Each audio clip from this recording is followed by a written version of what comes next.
für unsere Mädels auf den Tribünen, wenn ihr noch eine Kraft habt, dann seid ihr nicht nur die Weltbesten, die hier für eine unpackbare Atmosphäre sorgen, sondern dann sehen wir vor allem noch die letzte österreichische Chance um den Einzug ins Achtelfinale, dass wir morgen da ein Team mit dabei haben. Und das wird alles andere als leicht, sage ich offen und ehrlich. Es geht gegen die Nummer 1 dieses Turniers. Es geht gegen die amtierenden Klagenfurt-Sieger. Es geht gegen die Europameister.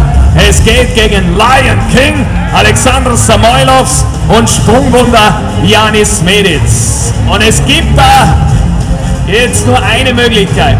Wir haben das in den letzten Jahren ein paar Mal erlebt. Genau die zwei sind Freitag um 18 Uhr hier gestanden.